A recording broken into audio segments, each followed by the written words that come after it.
ለእግዚአብሔር ለዛብጽሐነ እስከዛቲ ሰዓት በስመ አብ ወወልድ ወመንፈስ ቅዱስ አሐዱ አምላክ በወደደንና ባፈቀረን በልዑል እግዚአብሔር ፍጹም ሰላም በሀገር ውስጥም በዓለምም ለምትገኙ ውድ ኦርቶዶክስ ተዋሕዶ ቤተክርስቲያን የቁርጥ ልጆች በአምላካችን በእግዚአብሔር ፍጹም ሰላም ላችኋለሁ።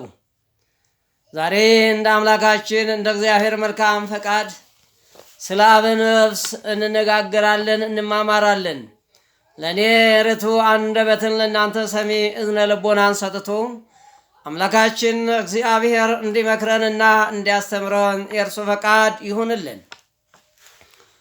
አብ ነፍስ ማለት ኖላዊ ነው። ኖላዊ ማለት ኖለት ማለት ቃሉ ከግዕዝ የተገኘ ሲሆን ኖሎ ጠበቀ ከሚል ግስም የተገኘ ነው። ትርጓሜውም እረኞች ማለት ነው። ወብዙኃን ኖሎት መጹ ወሰኑ ከሲቶታ ለእብን እንዳለ ዘፍጥረት ምዕራፍ 29 ቁጥር 1 እስከ 12 ላይ ብንመለከት ይህንን ኃይለ ቃል እናገኘዋለን። ታዲያ ኖላዊ የሚለው ቃል ከዚሁ ኖሎ ጠበቀ ከሚለው የግስ ቃል የተገኘ ሲሆን መጠበቅን፣ መምራትን፣ መንከባከብን ያመለክታል። ይኸውም ይታወቅ ዘንድ እግዚአብሔር አምላካችን ኢየሱስ ክርስቶስ እኔ ቸር እረኛ ነኝ ይላል የዮሐንስ ወንጌል ምዕራፍ 10 ቁጥር 11 ላይ። ታዲያ ትምህርተ ነፍስ ትምህርተ ኖሎት በሚል ርዕስ የሚሰጠው ትምህርት ከስነ መለኮት ትምህርቶች መካከል አንዱ ነውና የተግባራዊ ስነ መለኮት ንዑስ ክፍል ነው። ትምህርተ አበ ነፍስ ተግባራዊ ነው የሚባለውም ካህኑ ወይም አገልጋዩ በቃል ወይም በገዲፍ ሐሳብ በነዲፍ ሐሳብ የተማረውን ትምህርት በቀጥታ ለንስሐ ልጆቹ በቤተ ክርስቲያን አገልግሎት ተግባራዊ ሲያደርግ ነው። እንግዲህ ወገኖች እዚህ ሰፋ ያለ መብራሪያ ሰፋ ያለ ትምህርት እናገኝበታለን።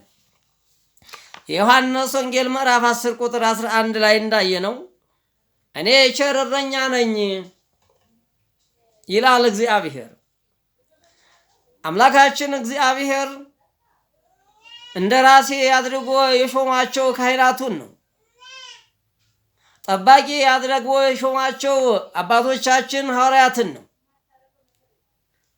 ስለዚህ ይህንን የእግዚአብሔርን እንደ ራሴ የእግዚአብሔርን ጠባቂነት ከእግዚአብሔር ተቀብለው የእግዚአብሔርን ቃል ኪዳን የሚያስጠብቁ የእግዚአብሔርን አደራ የሚረከቡና የሚያስረክቡ ወዳጆቻቸውን ልጆቻቸውን የሚንከባከቡ የሚያስተምሩ ንስሐ የሚሰጡ ጸሎትን የሚያስተምሩ በቅዳሴ በጸሎት በስነ ምግባር በሃይማኖት አምላካቸውን መስለው የሚኖሩ ካህናት ናቸውና ለዚህም ነው እንግዲህ እግዚአብሔር እኔስ ቸር እረኛ ነኝ ያለው። እኔን ምሰሉ ሲል ነው። እኔ እናንተን በዚህ ዓለም ከእመቤታችን ከድንግል ማርያም ተወልጄ በአካል በተግባር እንዳሳየኋችሁ ሁሉ አሳይቼም ደግሞ በዚህ መንገድ እንድትረዱ በዚህ መንገድ ደግሞ ምእመናንን እንድትረዱ መንገዱን አሳይቻችኋለሁ ሲለውና ለዚህም ነው እንግዲህ እግዚአብሔር እኔ ቸር እረኛ ነኝ ያለው። ታዲያ አምላካችን እግዚአብሔር ንዑስ ክፍል ትምህርተ አበ ነፍስ ተግባራዊ ነው የሚለው ታዲያ ካህን ወይም አገልጋዩ በቃል ወይም በንድፈ ሐሳብ የተማረውን ትምህርት በቀጥታ ከእግዚአብሔር ያገኘውን ከእግዚአብሔር የወሰደውን ከእግዚአብሔር የተቀበለውን አደራ በቀጥታ ለንስሐ ልጆቹ በቤተ ክርስቲያን በየቤቱ በተለያየ ቦታ በተለያየ ስብሰባ በተለያየ በሐዘን ቦታ በተለያየ በችግር ቦታ ወዳጆቹን የሚንከባከብበት ወዳጆቹን የሚጠብቅበት ወዳጆቹን የሚያስተምርበት መንገድ ስለሆነ እግዚአብሔር ይህንን እውን አድርጎ ለካህናቱ ሰጥቷል። ታዲያ በብሉይ ኪዳን ደግሞ በብሉይ ኪዳን ኖሎት የሚባሉት ነገስታት ነበሩ። አባግ የሚባሉት ህዝቡ ናቸው። በሌላ ቦታ ደግሞ እስራኤል እንደ አባግ ያህዌ ደግሞ እንደ ኖላዊ ሆነው ተገልጸዋል። መዝሙረ ዳዊት ምዕራፍ 79 ቁጥር 1፣ ትንቢተ ኢሳይያስ ምዕራፍ 40 ቁጥር 11 ላይ ብናነበው ይህንን ቃል እዛው እናገኘዋለን። በቃሉም ተረድተን የክርስቶስን ጥሪ፣ የካህናትን አስተምሮ፣ የካህናትን አደራነት፣ የካህናትን ኃላፊነት፣ የካህናትን ደግነት፣ የካህናትን ራስን አሳልፎ ለወዳጆቹ ለሕዝበ ክርስቲያኑ መቆም፣ መኖር፣ መጸለይ፣ ንስሐ መስጠት፣ ለሥጋው ደግሞ ማብቃት፣ ማስታረቅ ወዘተርፈ እነዚህ ነገሮችን እዛው እናገኘዋለን። በሁሉም በኩል ሚስጥሩ መመገብና መመገብን፣ መምራትንና መመራትን፣ መጠበቅና መጠበቅን የሚያሳይ ነው። በቤተ ክርስቲያን በክርስቶስ ትንሣኤ የተመሰረተች የክርስቶስ የጸጋው ግምጃ ቤት ስለሆነች ሁለት አደራዎች ከክርስቶስ ተቀብላለች። እነዚህም በተራ እናያቸው። በሁሉም በኩል ሚስጥሩ መመገብና መመገብ፣ መምራትና መመራትን፣ መጠበቅና መጠበቅን የሚያሳይ ነው። ቤተ ክርስቲያን በክርስቶስ ትንሣኤ የተመሰረተችው የክርስቶስ የጸጋው ግምጃ ቤት ስለሆነች ሁለት አደራዎች ከክርስቶስ ተቀብላለች። እነሱም በድጋሚ ስለደገምኩት እንዲገባችሁ ብዬ ነው፣ እንድትረዱት የግድ ለሁላችንም ግልጽ እንዲሆን በሚል ነው የደገምኩት። በሁሉም በኩል ሚስጥሩ መመገብና መመገብ። እንግዲህ ካህኑ ለሕዝቡ ሲመግብ እሱም ይመገባል። ለሁሉም ሲያስተምር እሱም ይማራል። ለሁሉም ሲያጸድቅ እሱም ይጸድቃል።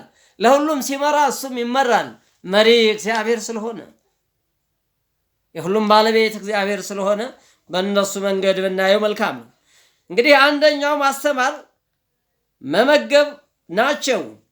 ሁለት አይደሉም ናቸው። ማስተማር ማለት ማሰማት፣ ማሳወቅ፣ ማስረዳት ነው። አንደኛው የመጀመሪያው ማስተማር ማለት ማሰማት፣ ማሳወቅ፣ ማስረዳት ሲሆን ሁለተኛው ደግሞ መመገብ ማለት ነው። መመገብ ደግሞ ከክርስቶስ ሞትና ትንሣኤ የተገኘውን በረከት ለምእመናን ማከፋፈል፣ መስጠት ነው። አምላካችን እግዚአብሔር ለእኛ የከፈለው ብዙ ነው። በኃጢአታችን በበደላችን ሙተን መቅረት ይገባን ነበር እንደኛ። እግዚአብሔር ግን እንደኛ አይደለም። እግዚአብሔር ግን ደግ ነው። እግዚአብሔር ግን መሐሪ ነው። እግዚአብሔር ግን ይቅር ባይ ነው። እግዚአብሔር ግን ቸር ነው። እግዚአብሔር ግን የዋህ ነው። እግዚአብሔር ግን ቅን ነው። የእኛን በደል የእኛን ኃጢአት ሳያስብ ያ በራሳችን ኃጢአት በራሳችን በደል ያጣነውን ልጅነት አምላካችን እግዚአብሔር በቸርነት መለሰልን። ለዛውም ደግሞ እንዲሁ ተመለሱ አላለም። እኛ የምንሞተውን፣ እኛ የምንራበውን፣ እኛ የምንጠማውን፣ እኛ የምንሰደደውን ሁሉ ወደ ራሱ ወስዶ የእኛን ዋጋ የከፈለ የእኛን ዋጋ የእኛን በደል የእኛን ኃጢአት ያስወገደ ቸር አባት ነውና በእንደዚህ አይነት ከእግዚአብሔር ጋር የሚያኖር ከእግዚአብሔር ጋር የሚያስታርቅ ከእግዚአብሔር ጋር የሚያዛምድ ካህን ያስፈልገናል። እነዚህ ሁለት ግዴታዎች የሚፈጸሙ የቤተ ክርስቲያን መልእክተኞች ካህናት ናቸው፣ የሚያስፈጽሙ ካህናት ናቸው። ምክንያቱም ማሰማቱም ማሳወቁም ማስረዳቱም ይህ ስራ ሙሉ ለሙሉ ለካህኑ አደራ ተብሎ ለቅዱስ ጴጥሮስ የዮና ልጅ ቅዱስ ጴጥሮስ ሆይ ትወደኛለህን አለው። አዎ ጌታ ይወዳለሁ ልጆችን አደራ። አሁንም ደገመ። የዮና ልጅ ቅዱስ ጴጥሮስ ሆይ ትወደኛለህን አለው። አዎ ጌታ ይወዳለሁ ጠቦቶችን አደራ። በሶስተኛው የዮና ልጅ ቅዱስ ጴጥሮስ ሆይ ትወደኛለህን አለው። ጌታዬ ሆይ አንተ እኔ እንደምወድህ አሳውቀ አውቀ እንደምወድህ ታውቃለህ፣ አሳምረህ ታውቃለህ ነው ያለው። ልጆችን አደራ ነው ያለው። ቀላል አይደለም። የካህናት ኃላፊነት እንዲሁ በቀልድ ክህነቱን ብቻ ስለያዝን ካህን ስለሆን መስቀሉ ስለያዝ የግል አይደለም። የተቀበልነው አደራ የሞተልን በመስቀሉ ዋጋ የተከፈለበት ነው። ይህ ዋጋ የተከፈለበት መስቀል እያለቀስን እያነባን በመስቀሉ ሙታን ይነሱበታል። እምነት ሳይኖረን መስቀሉ ብንይዘው እኛው ተቃጥለን አረን እንቀራለን። ለጊዜው ይመስለን ይሆናል። አንዳንድ ሰዎች የሚነግዱበት የሚሸቅጡበት ሰዎች አሉ። በክህነቱ የግል የሚመስላቸው አይደለም። ካህን ማለት እኮ ተዋርዶ፣ ካህን ማለት እኮ ዝቅ ብሎ፣ ካህን ማለት እኮ ለሁሉ ተገዝቶ፣ ካህን ማለት እኮ ትህትናን አሳይቶ፣ ካህን ማለት እኮ ቀና ሆኖ፣ ካህን ማለት እኮ ለሁሉ መሪ ስለሆነ ከሁሉም በታች ዝቅ ብሎ ራሱን አዋርዶ የትህትና ባለቤት መሆንም አለበት። ንግግሩ ሰውን የሚለውጥ መሆን አለበት። አካሄዱ ሰውን የሚመራ መሆን አለበት። አበላሉ ሰውን የሚለውጥ መሆን አለበት። ንግግሩ ሰውን የሚያስተምር መሆን አለበት። ሰውን የሚያማርር፣ ሰውን የሚያሰለች መሆን የለበትም። የክርስቶስ አደራ ተሰጥቶት ስለ ራሱ ጉዳይ በተለያየ መንገድ ማውራትም አይገባም። ምክንያቱም የኛ ክርስቲያኖች የተረዱ ያወቁ ደጎች፣ ርኅሩኆች፣ ቀኖች፣ እግዚአብሔርን የሚፈሩ አስራት በኩራታቸውን በሰዓቱ የሚያወጡ ለካህናቱ አባቴ ይርበዋል፣ አባቴ ጠመዋል፣ አባቴ ታርዟል ብለው ልብስ የሚያለብሱ፣ ካባ የሚያለብሱ፣ ሻሽ የሚሰጡ፣ ነጠላ የሚገዙ፣ ጋቢ የሚገዙ፣ ጫማ የሚገዙ፣ የቤት አስቤዛ የሚያሟሉ ውድ የሆኑ ክርስቲያኖች አሉን። አልተጠቀምንባቸውም። እውነት እግዚአብሔር በሚያውቀው አልተጠቀምንባቸውም። ነጋዴዎች ሆን፣ ስግብግቦች ሆን፣ ውሸታሞች ሆን። ላያችን ላይ መስቀሉ ይዘነዋል፣ ጥምጣሙ ጠምጥመነዋል፣ ቆቡንም ጭነነዋል፣ መነገጃ መሸቀጫ አልገነዋል። ያ ደግሞ ዋጋ ያስከፍላል። እንዲህ ማለት ደግሞ ራሴን ጭምር ነው። ሌሎች አባቶቻችን የሉም እያልኩኝ አይደለም። እጅግ የተማሩ እጅግ ያወቁ ለሀገሪቷ ቀን ከሌት የሚጸልዩ ለሀገሪቷ መጽሐፍ ቅዱስ ሳይኖር መጽሐፍ ቅዱስ ሆነው እኛንም የሚያስተምሩ አባቶችም አሉን። ሁሉንም አይደለም። እኔ እየተናገርኩ ያለሁት እንደኔ ደካማ አቅሙን የማያውቅ እንደኔ ደካማ የሆነ ተልእኮውን የዘነጋ የተሰጠውን ኃላፊነት ወደ ኋላ ትቶ ራሱን ያስቀደመ ነው እና ከእንደዚህ አይነት ብንወጣ እግዚአብሔር ከኛ ጋር ይሆናል። በእውነት በዚህ ዘመን መሰበክ ቢኖርብን እኛውን ራሳችን እስኪ ራሳችንን እንይ። ለሰዎች ከመስበካችን ለሰዎች ከማስተማራችን በፊት እስኪ እኔ ማን ነኝ እንበል። ከኔ ጀምሮ ይሄ ማንም ሰው እንዲሰማው ነው። የሁሉም ሰው ቁስል ስለሆነ ነው። የብዙ ሰው ቁስል ይሽራል ብዬ ስለማምን ኃጢአታችንን በደላችንን በግልጽ ስለማንናገር ነው። ህዝቦች መሐሪ ናቸው። ህዝቦች ቀናዎች ናቸው። ህዝቦች ደጎች ናቸው። የቤተ ክርስቲያን ልጆች ክፋት የላቸው። እኛውንን ክፋት የሚያስተማር ናቸው። ተንኮልን የሚያስተማር ናቸው። በቤተ ክርስቲያን ሆኖ ዘረኝነት፣ በቤተ ክርስቲያን ሆኖ ውሸት፣ በቤተ ክርስቲያን ሆኖ እግዚአብሔር የማይፈቅደውን ነገር መልእክት ማስተላለፍ አግባብም ተገቢም መጽሐፍ ቅዱሳዊም ስላልሆነ ሁላችንንም በዚሁ አጋጣሚ ታርመን ስለ ክርስቶስ፣ ስለ ቅዱሳን፣ ስለ ነቢያት፣ ስለ ሐዋርያት፣ ስለ ወላዲተ አምላክ፣ ስለተሰቀለው ስለ ኢየሱስ ክርስቶስ መስቀል፣ ስለተፈሰሰው ደሙ፣ ስለተቆረሰው ስጋው ልናስተምር ልንመክር ያስፈልጋል። ልጆቻችን የሚያስፈልጋቸው ይህ ስለሆነ በተለይም በየቤቱ ሄዶ ወንጌልን ማስተማር የቸገራችሁ ወንድሞቼ ዘመኑ የረቀቀ ነው። ዘመኑ የተሻለ ዘመን ነው። እኛ ከዘመኑ ጋር መራመድ አቃተንና ማንበብ አቃተንና ተቸገርን እንጂ እኛ ብናምን እኛ ብናነብ በእውነት ነው ምዕመናኑ የእኛን ትምህርት የእኛን ጥሪ ይሰማሉ። እነሱም ለመጽደቅ ወደ ኋላ አይሉም። ችግር ያለው እኛው ጋራ ስለሆነ እግዚአብሔር አምላክ ካህናቱን እግዚአብሔር አምላክ ሊቃውንቱን የሚያስተምሩበትን ርቱዕ አንደበት እየሰጠ መስቀላቸው አዳኝ ነውና ቃል ኪዳኑ የሰጣቸው ደግሞ ሰውና እግዚአብሔር የሚያገናኙ ቅዱሳን አባቶች ናቸውና እንወዳቸዋለን፣ እናከብራቸዋለን። ይህንን ስወቅስ በቀቼ ነቀቼ የተሻልኩ ሰው ሁኜ ሳይሆን ራሴንም ጭምር መሆኑን በዚሁ እንድትገነዘቡልኝ አደራ ለማለት እፈልጋለሁ። ምክንያቱም በዚህ ምክንያት የሚሰነጥቁ ነገርን ብዙ ሰዎች ስላሉ ነው።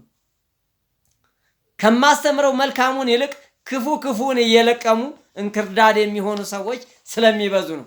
በተለይ ደግሞ ቤተክርስቲያን አጥብታቸው፣ ቤተክርስቲያን አሳድጋቸው፣ ቤተክርስቲያን ደሞዝ እየከፈለች እያኖረች ጡቷን የሚረክሱና ቤቱን ሃይማኖታቸውን የሚረግሙ ብዙ ስለሆኑ በዚሁ አጋጣሚ ይህንን ጥሬን ሁሉም ይስማልኝ ነው። እነዚህ ሁለት ግዴታዎች የሚፈጽሙ የቤተ ክርስቲያን መልእክተኞች ካህናት ናቸው። እንግዲህ መልእክት ከሆነ ማስተማር ከሆነ መንገር ከሆነ መርዳት ከሆነ ግዴታ የሚጀምረው ከኔ ስለሆነ ከቃሉ ወጥቼ የራሴን ነገር እንዳልተናገርኩ ለእናንተም ግልጽ ይሆናል ብዬ ተስፋ አደርጋለሁ። እንግዲህ ከሰው ስህተት ከብረት ዝገት አይኖርም ማለት አይቻልም። መልካሙን የሚጠቅማችሁን እያያዛችሁ ክፉ የሆነውን ደግሞ እየጸለያችሁ ልጃችሁ እንዳልወድቅባችሁ፣ ልጃችሁ እንዳልሳሳትባችሁ፣ ልጃችሁ እግዚአብሔር እንዳላስቀይመው፣ ምእመናን እንዳላስቀይም የእናንተ ጸሎት የእናንተ ልመና ለእኔም ይጠቅማልና እንድትረዱኝ በዚሁ አጋጣሚ በእግዚአብሔር ስም ጠይቃለሁ። ቤተክርስቲያን ያለው የካህናት የምእመናን ግንኙነት ነው። እንግዲህ ቤተክርስቲያን በሶስት ደረጃ ይከፈላል። አንዱ ቤተክርስቲያን የሰው ልጅ ራሱን ኢየሱስ ክርስቶስ ያደረበት፣ ኢየሱስ ክርስቶስ የሚነግስበት፣ ኢየሱስ ክርስቶስ የሚከብርበት፣ ኢየሱስ ክርስቶስ የተጠበበበት፣ ኢየሱስ ክርስቶስ ድንቅ ስራ በሰው ልጅ አድሮ ያስተማረበት ምናይበት ሰው ማለት ስሙን የሚያመሰግን ስሙን የሚቀድስ ክብሩን የሚወርስ ማለት ነው። ስለዚህ ቤተክርስቲያን የመጀመሪያው ራሱ የሰው ልጅ ነው። ሁለተኛው ቤተክርስቲያን ስብስብ በማህበር በቅዱሳን ስም ስንሰበሰብ፣ በነቢያት ስም ስንሰበሰብ፣ በጻድቃን ስም ስንሰበሰብ፣ በሰማዕታት ስም ስንሰበሰብ፣ በሐዋርያት ስም ስንሰበሰብ ይሄንን ቤተክርስቲያን ይለዋል። የህብረት ስብስብ እሱ በሰፊው ስለምናየው ከነምዕራፍ ከነቁጥሩ። ሌላው ቤተክርስቲያን የመጨረሻው ዋነኛዋ ቤተክርስቲያን ስጋው የቆረሰበት ደሙን ያፈሰሰበት የኢየሱስ ክርስቶስን ግርፋት፣ የኢየሱስ ክርስቶስን ስቅላት፣ የኢየሱስ ክርስቶስን ፍቅር ያየንበት እሱ ራሱ ቤተክርስቲያን ይባላል። ታዲያ እንግዲህ የካህናት የምእመናን ግንኙነት መምራት መጠበቅ እንጂ መንዳት መግዛት አለመሆኑ ኖሎት አባጌ በሚለው ቃል ይታወቃል። ሊቀ ኖሎት ክርስቶስ ሲመጣ ድረስ ይህ አገልግሎት አይቋረጥም። በመጨረሻ ቀንም ኖሎት አባግ እንደየስራቸው ዋጋቸውን ይቀበላሉ። አንዳንድ ሞኞች ሰዎች ይኖራሉ። በጎች እነማን ናቸው? በግ ማለት በተፈጥሮ የዋህ ስለሆነ ነው። የሰው በግ የለው። በግ የተባለው ባህሪው ወርቅ ስለሆነ፣ ባህሪው ደግ ስለሆነ፣ ባህሪው ድንቅ ስለሆነ የሰውን ልጆችን አያማረርም፣ አትክልትን አይበላም፣ አይቅበዘበዝም፣ በየቦታው እየሄደ እረኛን አያሰለችም። አዋዋሉ ሁሉ መልካም ነው። ፍየል ግን ቀባጣሪ ነች፣ ጭሆታም ነች። የሰውን ንብረት፣ የሰውን አትክልት፣ የሰውን አዝሪት እየሄደች ትበላለች። ያ እረኛውን ደግሞ ታጣላዋለች። ይሄንን የመሰለው ኃጢአተኛን ነው፣ በደለኛን ነው፣ ሞገደኛን ነው፣ ትምክህተኛን ነው። በዝሙት ያለ፣ በስርቆት ያለ፣ በውሸት ያለ፣ በትምክህት ያለ፣ በጥንቆላ ያለ እነዚህን በፍየል መሰላቸው። ጻድቃን ደግሞ በግ የዋህ እንደሆነች ቅን እንደሆነች ጻድቃንም በጾም በጸሎት በምጽዋት በትህትና በፍቅር በአንድነት በክርስቶስ ማመን እግዚአብሔርን ይመስሉታል። ለዚህ ነው በግ ያለው እና ይህንን እንድንረዳ ነው። ታዲያ ይህንን የምናገኘው በዮሐንስ ወንጌል በምዕራፍ 10 ቁጥር 11 ላይ እንደተገለጠው መልካም ኖላዊ የሚጠብቀው በጎች መጠበቅን ማሰማራትን ብቻ ሳይሆን በጎቹን የሚቃወም የበጎቹ ሕይወት የሚያጠፋ ሲመጣ በጎቹን ላለማስነካት ለበጎቹ ተላልፎ መሞት ነው። የሚገርም ነው። እንግዲህ አዳም በንስሐ ራሱን መልሷል። ታዲያ እግዚአብሔር ኢየሱስ ክርስቶስ ራሱ ለበጎቹ መስዋዕት ሆኖ ራሱን አሳልፎ በመስቀል ላይ ተሰቅሎ ሞትን ክፉ ሞት ሙቶ ተገርፎ ተሰቅሎ 6666 ግርፋት እላዩ ላይ አርፎ አጥንቱ እስኪታይ ድረስ ያንን መከራ የተቀበለው ለበጎቹ ነው፣ ለኛ ለልጆቹ ማለት ነው። ካህንም እንደሱ ነው። ካህን ሲኖረው ብቻ አይደለም፣ ሀብታም ስለሆነ አይደለም። ሀብታሙም ድሃውም መጻተኛውም በሽተኛውም የካህኑ ልጅ ነው። ሁሉንም እኩል ማስተናገድ አለበት፣ እኩል ማስተናገድ አለበት። ለአንዱ ገንዘብ ስላለው ብቻ ሲሄድ ገንዘብ ለሚሰጠው አይደለም። በመሰረቱ መስቀል ገንዘብ ልንቀበልበት አይደለም። ሰው ፈቅዶ ሰው ወዶ ለአባቴ ብሎ ቢሰጥ ምንም አይደለም፣ አላጸድቅምም ማለት አይቻልም። ነገር ግን ያ ሰው ገና አባቴ ይመጣል ብሎ ተሳቆ ለልጆቹ የሚበሉ ሳይኖራቸው ለራሱ ፍላጎቱ ሳይሟላለት ገና ካህን ላለማጣት ቤቱን ጸበል ለማስረጨት ቤቱን በረከት እንዲገባ ገንዘብ ተበድሮ የሚሰጡ በጣም ብዙዎች ናቸው። ያሳዝናል በእውነት። ይህንን እኮ ለይቶ የማያውቅ ስንቱ ነው። የልጆቹን እንደው ቢቻል ጸበል ሲረጭ ምንም አይነት ከልጆቹ ባይቀበል ሰዎች አስገድደውና ሰዎች አስጨንቀው ከሰጡት ምንም ማለት አይደለም።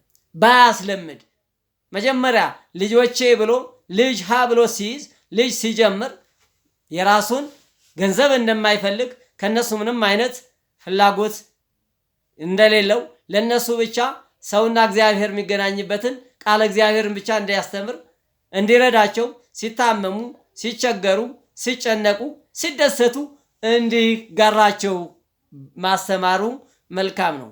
ይህንን ብናደርግ የዘላለም የመንግስተ ሰማያት ወራሾች እንሆናለን። ይህንን ስናደርግ ደግሞ ልጆቻችን ዝም ብለው አያዩም። ከሚበሉት ቆርሰው ነው የሚሰጡት የሚያጎርሱት፣ ከሚለብሱት ያካፍላሉ። ከራሳቸው ይልቅ አባቴ ይመረበት ይላሉ።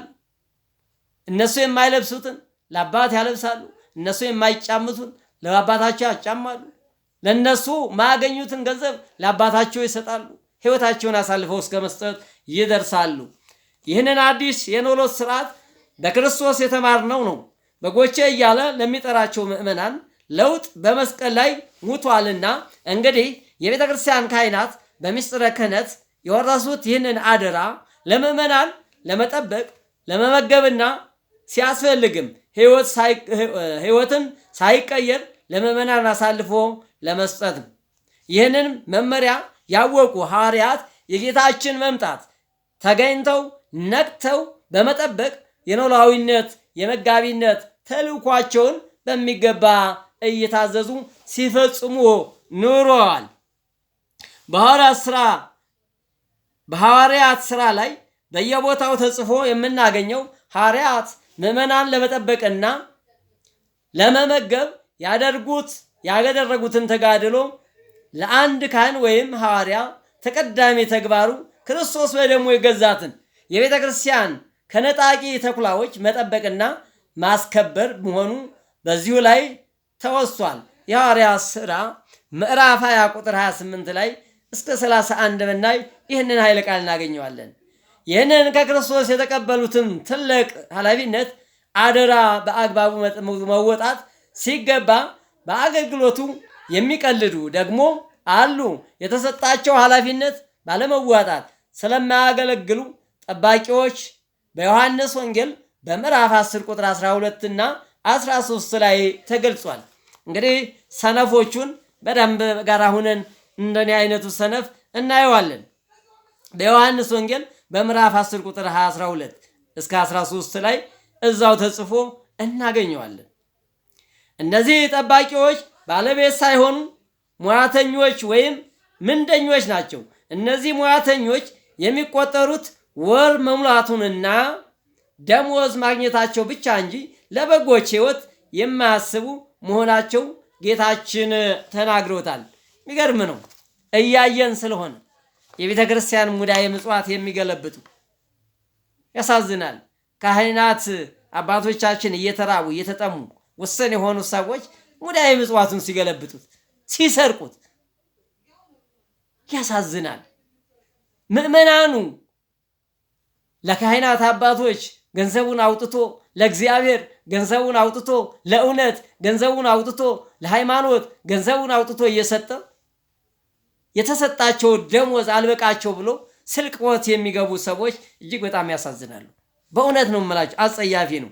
እንዲሁም የበጎች ጠላት የሆነው ተኩላ በሚመጣበት ጊዜ በጎቹን ለተኩላው አጋፍጠው ጥለው እንደሚሸሹ ተገልጧል። ገንዘብ የሚወዱ ሰዎች የገንዘብ ምንጩ ሲቆምባቸው ቦታውንም ለቀው ይሄዳሉ። አብሯቸው የሚሰርቅ ከሌለ፣ አብሯቸው የሚዋሽ ከሌለ፣ አብሯቸው የሚተባበር ከሌለ ያንን የእግዚአብሔር ቤተ መቅደስ ኃላፊነት የተሰጡበትን ጥለውት ይሸሻሉ። እያየንም ስለሆነ በእውነት እንዲህ አይነቱ ኃጢአት ዛሬ ዋጋ እያስከፈለን፣ ዛሬ ከእግዚአብሔር ጋር እያጣላን፣ ዛሬ ከእግዚአብሔር ጋር ልጅነትን አሳጥቶናል። ዛሬ የምናየው እርስ በርስ መተላለቅ፣ እርስ በርስ መጠላላት፣ እርስ በርስ መገፋፋት፣ ይህ የኛ ኃጢአት የኛ በደል ነው። ምእመናኑ አስራት በኩራታቸውን ለእግዚአብሔር እየሰጡ እግዚአብሔርን እየፈሩ እግዚአብሔርን እያከበሩ የምንሰጣቸውን ንስሐ በአግባቡ ጨርሰው ይፍቱኝ እያሉ እነሱ ነፃ የሆኑ እኛ ደግሞ ኃጢአትን ነፃ የምናረግ ሁነን እያለ ነገር ግን ሳናቀው ኃጢአት ውስጥ እየገባን ከእግዚአብሔር ጋር እየተጣላን ነው። ካህን ኃጢአት ከሰራ ሀገርም ሰላም አይሆንም፣ ጸሎትም አይሰምርም። ምክንያቱም ዋናው እረኛው ካህን ነዋ። በጎች በተሰማራ ቦታ አብረሃቸው ካልዋልክ ነጣቂ ተኩላም ይወስዳቸዋል። ብዙ ልጆቻችን ተወስደዋል። በየአዳራሹ የሚያጎሩ የሰይጣን ማደሪያ፣ የሰይጣን መጨፈሪያ፣ የማንም ወጠጤ እንደፈለገ የሚዘፍንባቸው፣ እንደፈለገ የሚነጥቃቸው፣ እንደፈለገ በአይምሮአቸው የሚቀልድባቸው፣ የሚዘብትባቸው በከራቴ እየመታ መሳቂያ መሳለቂያ እያደረገ ገንዘብ የሚሰበስብባቸው ስንቶቹ ናቸው? በእኛ ምክንያት ንስሐ ሊገቡ መጥተው ገንዘብ ምንጠይቅ። ይሄ መሞት ይሻላል። በእውነት ንስሐ ሲሰጥ በየትኛው መንገድ በየትኛው አንቀጽ ነው? ንስሐ መሰጠት እኮ የግዴታ ነው። በምንም አይነት ገንዘብም መቀበል አይቻልም። እጅግ ወንጀለኛ ያሰኛል። ለንስሐ ይህንን ያህል ክፈል አይባልም።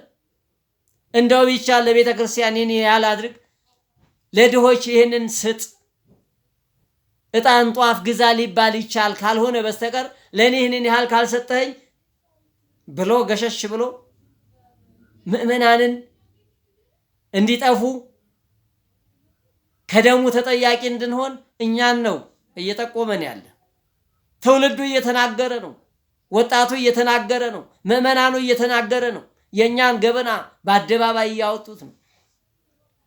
ኧረ ተው አባቶቻችን፣ በተለይ እንዳው በቤተ ክርስቲያን ያለን ሰዎች ነገ እንፈርሳለን፣ ነገ እግዚአብሔር ይቀየመናል፣ መጠጊያም የለንም። ምእመናኖስ በእኛ ምክንያት ነፃ ይሆናሉ፣ ከኃጢአታቸው ከበደላቸው ይጸዳሉ፣ የእግዚአብሔር ቸርነት የእግዚአብሔር ምሕረት ይበዛላቸዋል። እኛስ ማን ነው የሚያጸዳን? ማን ነው ንስሐ የሚሰጠን? በእውነት ይህንን ኃጢአት የሰራን ይህንን በደል ያደረግን ሰዎች ንስሐ ገብተን ይሆን? እውነት ንስሐ አባት ይኖረን ይሆን?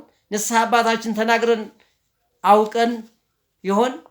አባታችን ለእኛስ ነፃ ያደረገን ቀን ያለ ወይም ደግሞ ይህንን ያደረጋችሁ አባቶች ትኖሩ ይሆን? ትኖራላችሁ፣ እንደኔ አይነቱ ሰነፍ ካልሆነ። መቼም በጎቼ በተኩላ ፊት ያለ ጠባቂ ተገኝተው ይተርፋሉ ብሎ የሚገምት አይኖርም። እኛ ከሰረቅን፣ እኛ ከዋሸን፣ እኛ ከዘሞትን፣ እኛ ከሰረቅን፣ እኛ ብሔርተኞች ከሆን፣ እኛ ጠባቦች ከሆን ታዲያ በየት አይነት መንገድ ሰው ወደ ንስሐ ይመጣል? እንዴት ከእግዚአብሔር ጋር ሊገናኝ ይችላል? እንዴት ሊታረቅ ይችላል? እና ይህንን በሚገባ ወደ ራሳችን ተመልሰን እኛንም ጭምር እግዚአብሔር እንዳይቀጣን፣ እግዚአብሔር እንዳይቀስፈን፣ እየቀጣንም ስለሆነ እየገረፈንም ስለሆነ በእኛ ምክንያት ቤተክርስቲያን እየተቃጠለች ነው። በእኛ ምክንያት ታቦታችን እየተናቀ ነው። በእኛ ምክንያት ስዕላቱ እየተቀደዱ ነው። ይህ ሁሉ የሚያሳየው ታቦተ ጽዮንን በዳጎን በታች አድርገዋት ጥለዋት ሲሄዱ በማግስቱ ላይ ሁና እንደሚገኘው አይደለም። የኛ ኃጢአት ከብዷል፣ የኛ ኃጢአት በዝቷል፣ የኛ ኃጢአት ሚዛን ደፍቷል። ስለዚህ ሁላችንንም ለንስሐ እንድንበቃ አምላካችን እግዚአብሔር ይፍቀድልን። በሉቃስ ወንጌል ማቴዎስ ምዕራፍ 24 ቁጥር 43፣ ሉቃስ 12 ቁጥር 39 ላይ እንደተገለጸው ጌታ ለቤተሰቦች እምነት አጉዳይ መጋቢ ተናግሯል። ይህ እምነት አጉዳይ መጋቢ መጨረሻ አላማረም። የዚህ ሰው መጨረሻ ቅጣትና ውርደት፣ ኖሎት መመገብን የሚሆንበት ስልጣን ለጨበጡ ትልቅ ማስጠንቀቂያ ነው። ስለዚህ እግዚአብሔር ይህንን ሁሉ ስህተት እንደምንሰራ፣ ከመንገድ እንደምንርቅ፣ ሰዎችን እንደምንጎዳ፣ ሰዎችን እንደምናሳስት ቀድሞ አስቀምጦታል። ታዲያ እርሱ በጌታ ገንዘብ እየተፍነሸነሸ በአደራ የተቀበላቸውን የጌታ ቤተሰቦች ግን በረሃብ አለንጋ እየተገረፉ ሲያለቅሱ ኖረው ጌታ በሚመጣበት ጊዜ የመጋቢነቱን ስራ በደንብ የተከታተለ ለመምሰል ጌታው ሲመጣ 2-3 ቀን ሲቀር ለሰዎቹ ጥሩ ምግብ ለማዘጋጀት፣ ጥሩ ልብስ ለማልበስ ጌታው ሊቆጣጠረው ይህን እየመገብኩ ይህንን እያለበስኩ ትእዛዙን አክብሬ አደራዬን ጠብቄ ቆይቻለሁ ለማለት ጌታውን ለማታለል ነበር። ነገር ግን ጌታው በድንገት ሲመጣ ጉድ ፈላበት። መጨረሻ ውርደት ሆነ። ኖሎት መግቦት የሚሆኑ ሰዎች ስልጣን ከመቀበላቸው መምህር ተብለው ከመጠራታቸው በፊት እነዚህን የኃላፊነት ግዴታዎች ማወቅ ይኖርባቸዋል። ብፁዕ አቡነ ጎርጎርዮስ የሸዋ ሊቀ ጳጳስ ይህንን ባሳተሙት እትማቸው ላይ እናገኘዋለን። እጅግ በጣም ደስ የሚል ቆንጆ ትምህርት ተምረናል። ምክንያቱም ትምህርቱ አይደለም አስተማሪው እግዚአብሔር ስለሆነ እኔ በየትኛው አንደበቴ ጎልዳፋ ነው አንደበቴ ለእናንተ ያስተምራል፣ ለእናንተ ይመክራል፣ ለእናንተ ይለውጣል የሚለው ቃል እግዚአብሔር በእኔ አድሮ ብዙ ነገር ብሏችኋል፣ ብዙ ነገር አስተምሯችኋል። የኔን አንደበት፣ የኔን ችግር፣ የኔን ስህተት ማንም ሰው ሊመለከት አይገባም። በቃሉ ያደረ እግዚአብሔር ነው። የቃሉ ባለቤት እግዚአብሔር ነው። የምሕረቱ ባለቤት እግዚአብሔር ነው። የንስሐ ባለቤት እግዚአብሔር ነው። የጥበቃው ባለቤት እግዚአብሔር ነው። የፍቅር ቦታ እግዚአብሔር ነው። ይህንን ሁሉ እግዚአብሔር መሆኑን አምነን እግዚአብሔር መሆኑን ተቀብለን እግዚአብሔርን ልናመሰግነው እግዚአብሔርን ልንወደው ያስፈልጋል ነው የምለው። ለዛሬ ያስተማረን የመከረን የአባቶቻችን አምላክ እግዚአብሔር አምላከ ቅዱሳን ስሙ ይክበር ይመስገን። እኔንም እናንተንም